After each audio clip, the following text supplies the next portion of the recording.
नमस्कार, कैसे हैं आप सब लोग? आशा करती हूँ आप सब बहुत अच्छे होंगे, अपने अपने जीवन में आगे बढ़ रहे होंगे। आज मैं आप सबके साथ गीता के बारे में, भगवत गीता के बारे में थोड़ी सी बात करने वाली हूँ। आप सबने भगवत गीता के बारे में पढ़ा होगा या नहीं भी पढ़ा होगा, तो अगर आप जानने के उत्सुक हैं तो पढ़ सकते हैं। तो आज मैं थोड़ा सा बात करना चाहती हूँ उस बारे में कि भगवत गीता क्या है। असल में भगवत गीता का खोज जो मनुष्य है, उन मनुष्य के भौतिक जीवन, जो भी भौतिक हमारा जीवन है, उसमें जो अज्ञान है उससे परिचय कराने के लिए हुआ। हम में से सभी व्यक्ति अपने जीवन में किसी न किसी प्रॉब्लम में होते हैं। जैसे कि अर्जुन कुरुक्षेत्र के मैदान में विवश होकर कठिनाइयों में विवश थे और उन्होंने श्री कृष्ण के चरणों में अपने आप को समर्पित कर दिया।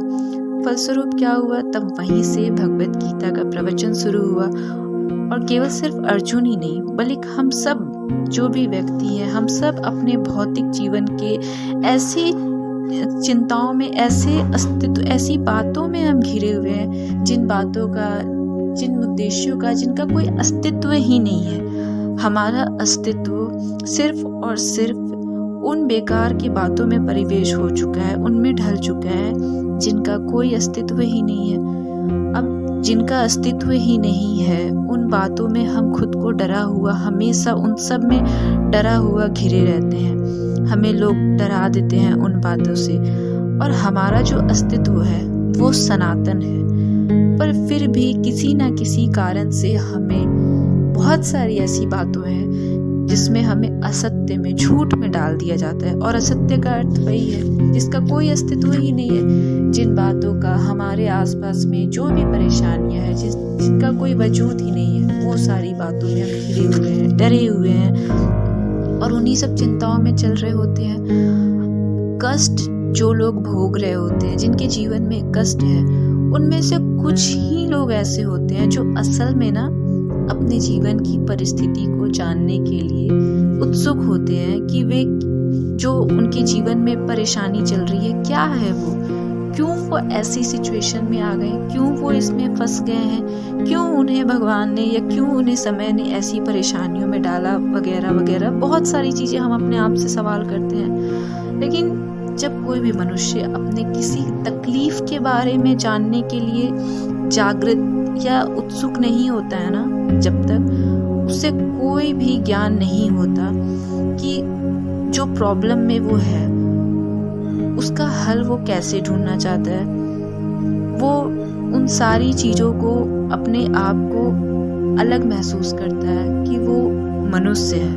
वो अपने आप को मानवता से, सभी चीज़ों से अपने आप को अलग समझता है। जब मन में किसी भी प्रकार की इच्छा शुरू होती है, ब्रह्म सूत्र में इस इच्छा को ब्रह्मा इच्छा कहा गया है। अर्थात ब्रह्मा यानी कि इच्छा, जिज्ञासा। तो मनुष्य के जितने भी काम हैं वो असफल माना जाना चाहिए यदि वह पर ब्रह्मा के स्वभाव के कारण अपने जिज्ञासा को, अपने विषय को नहीं करता है, तो वो पर ब्रह्मा है। इसका मतलब जो लोग भी ये अपने आप से सवाल करना शुरू करते हैं कि वो क्यों इस तकलीफ में है, क्यों इस तकलीफ में है, वो क्यों आया है, हमारी मृत्यु कहाँ होगी, वो कहाँ जाएंगे, कैसे जाएंगे।